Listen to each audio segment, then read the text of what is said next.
giants of the Solomon Islands have been rumored for thousands of years in the folklore of the indigenous people. They were seen as powerful supernatural beings with many abilities and powers, and some legends describe them as gods or divine beings, while others see them as ancestral figures who played an essential role in the world's creation. Regardless of the specific role of the Solomon Islands giants, they are seen as an integral part of the culture and heritage of the indigenous people, and they play an important role in telling their stories. Hi, my name is Jenna. Thank you so much for watching and liking and subscribing. I really do appreciate it. The physical description of the giants of the Solomon Islands. Some legends describe them as towering muscular beings with an imposing presence, while others depict them as more ethereal and otherworldly. Some giants are said to have long hair, large teeth, distinctive tattoos characterized by their size and strength. The giants are powerful, awe-inspiring figures, and they have supernatural abilities and powers. They're often depicted as having magical abilities and strengths, and some legends describe them as having the ability to control the weather. Others define them as having the power to heal the sick, and some have the power to shape the land, and others are described as able to communicate with the spirit world. They are seen as powerful and mysterious beings who hold a special place in the culture and beliefs of the indigenous people. Some of these legends depict them as benevolent figures who help and protect the people, and others describe them as vengeful and dangerous beings who must be appeased. There are so many legends. There's even more that tell of their adventures and exploits, and others focus on their role in the shaping of the world. Beliefs and legends, the giants of the Solomon Islands, have been passed down generation to generation. Some see them as cultural symbols and others as real historical figures that had a tangible impact on the islands. Some believe that the giants are ancestral figures who played an essential role in shaping the world and the island's culture, and that they were the island's first settlers and the true indigenous people. And one credible witness to these is that once Prime Minister of the previous Guadalcanal, Ezekiel Alibua, recalls when he was a child that his father took him to a burial cave in East Guadalcanal, and inside was a complete skeleton that must have been around 15 feet in length. To the local population of Guadalcanal, giants are common knowledge, and interaction with giants has been frequent throughout history. Their territory is covered in mountainous tropical jungle. One place is west of Pomanacea. I'm sure that there's more than just that, because it's not only in Guadalcanal, but also on Santa Isabel Island. Another one of the islands they are said to be on is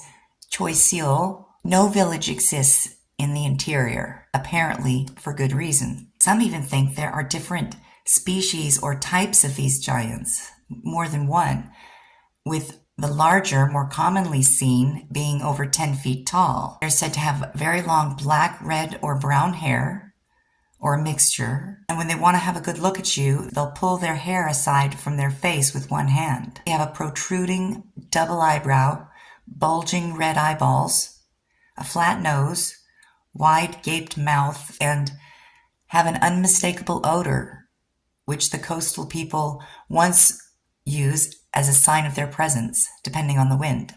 From the large hairy type, they range down in size with reducing amounts of body hair. And the smaller version, although bigger than normal human beings, are like a wild man living in the jungle and are not as hairy as the big ones.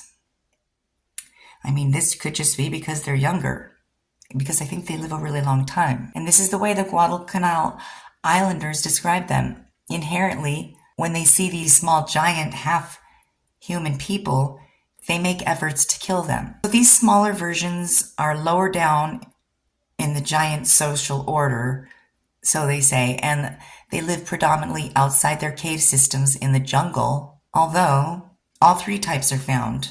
There are many newspaper reports of these hairy giants, even in Papua New Guinea, and Vanuatu people also have a similar past with their giants. And then there is the famous incident that took place in 1998 on Gold Ridge when miners began to plow away at areas to prospect.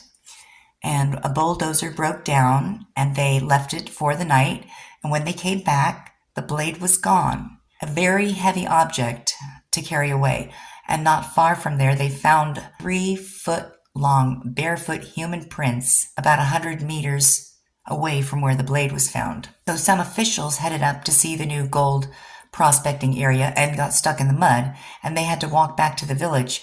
When they came back, the car was back on the road. And not only that, but supposedly a giant man was seen at the front of the car and another at the rear. The man ran in fear, and they came back later, and the giants were gone, and the car had been moved to the road.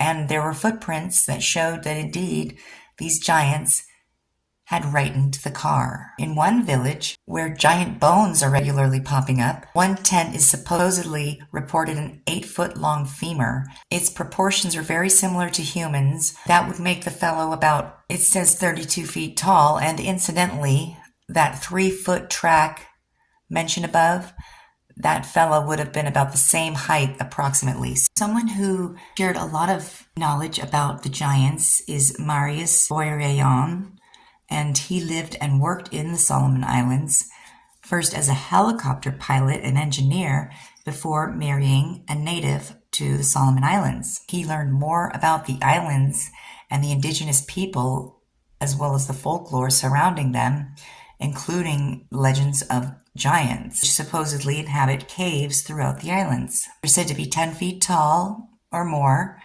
and evidence suggests they can grow much taller. The features of the Solomon Island giants are similar to the reports of Bigfoot and giants around the world. Long red-brown hair, bulging double eyebrows, red eyes, flat nose, and large mouth. They are said to be cannibalistic, but I do wonder if it is targeted. And Marius Boireon also has a book out called Solomon Islands Mysteries, Accounts of Giants and UFOs in the Solomon Islands. And it is a good read, for sure. There was a Japanese encounter as well with the Solomon Island giants, because in World War II, between 1942 and 45, Japanese and U.S. forces engaged in heavy fighting on the islands, which became known as the Solomon Islands Campaign. And during this conflict, Japanese forces would experience first-hand encounters with the Solomon Island giants and the giants of Guadalcanal. And the national logo for the Solomon Islands is the place that time forgot. Then there was the local story of Mango, who passed away. He was kidnapped by the giants and spent 25 years with them until she was found pregnant and hysterically frothing at the mouth. A giant had taken her for his wife, and when the men realized who she was, they tried capturing her. But her skin was slimy as an eel, and they found it difficult holding her. One of the men got an ingenious idea and got some particularly rough-sided leaves from which they used to hold her down and tie up with a vine. Understandably, she was mentally unstable for the remainder of her life, but through her pregnancy she gave birth to a half-caste boy. The boy lived to the age of 5 when one of Mango's brothers slaughtered him. And Mango is just one of many that this type of thing has happened to. So apes and monkeys cannot breed with Homo sapiens, and it also says that it is known that their gene pool allows them to breed with humans. But it says apart from the 2 huge, tall, half-caste giant women that can be found living at northeast Guadalcanal, there are half-caste and quarter-caste huge men who have 8-caste children to Guadalcanal women, which are still living today in Guadalcanal. And anyone can go see these huge interspecies bred people, and some of them are still alive. There are giants reported on many islands, such as Malta, Sardinia, Catalina Island, Easter Island, also known for giants, and the Solomon Islands. Also existing right above the Solomon Islands, Nan Madol, with the man-made islands said to have been made by giants and seemingly the only way possibly built would have been by giants. I also found right next to Nan Madol another little teeny place, island, where they have ruins just like at Nam Madol on this island. The same style, the same gigantic megalithic, and then the round, the way they use the round blocks. And it's the same people. Legends of giants in these islands goes way back and continues to this day and throughout modern times.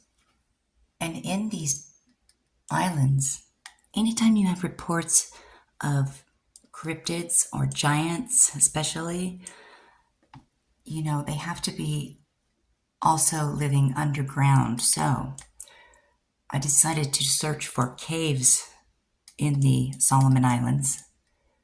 And sure enough, it's notorious for caves of all kinds all throughout these islands, possibly even with underground sea caves. We know there's caves, big, big caves. There's in a place called Botany Bay, right here. Oh, it's right by Sydney, actually. So in this location long ago, a very busy city, but surrounding Sydney, Australia, is some really nice forested areas. And coming from this location, there was reported a giant man. Looks the same, sounds the same, is the same as described by the Solomon giants and all the giants up here. I mean, highly unlikely, coincidental, coming from such different sources, such different times, yet so close. So you see how this is Australia right here, and this point right here where it'd be somewhat easy, I think, for species to get across to Papua New Guinea from Australia. When I was looking at the artifacts from the Solomon Islands and seeing the repeated head that they put on their war canoes, and I was looking at this creature and it reminded me of a Dogman. So I started trying to pursue that line of research, looking for a history of wolves or dogs in that region. And that's when I found out about the Papua New Guinea singing dog. Papua New Guinea has its own breed of dogs, native officially to the island, and DNA shows that they go back to the dingo. They're called singing dogs. They really are more like wolves because they don't bark. They howl. Wow. It was thought that they were extinct. They're unmistakable whales in captivity. Don't go to the zoo, people, please. But I guess they're extremely rare. And I bet you it's because, well, I wonder if it's because the natives want their heads, but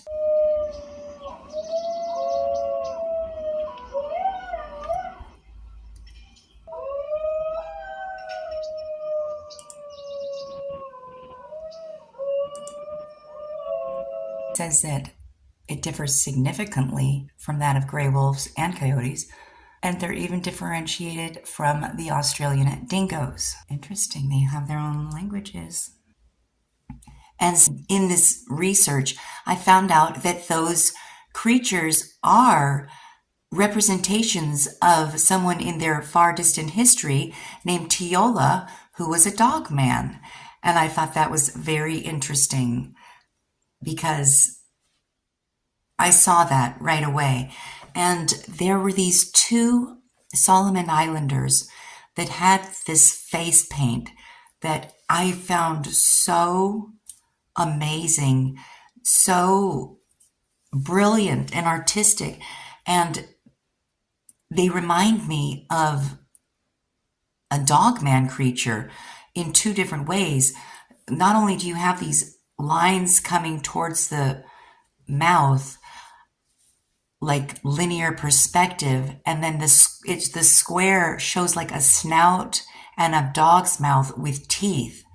And I'm seeing this so clearly, but to make it so that you can see it too, I did superimpose some of their own artifacts of this Dogman on top of these native Solomon Islanders. And I just think it's brilliant, like beautiful, that they definitely are looking like they're trying to represent a Dogman. And they probably are, because Tiola is who this Dogman is. And notice how this statue of Tiola, his hands are bound with rope, and so are his feet. I don't imagine them having a very friendly relationship with humans. Thank you so much for watching and liking and subscribing. I really do appreciate it. And until next time, bye.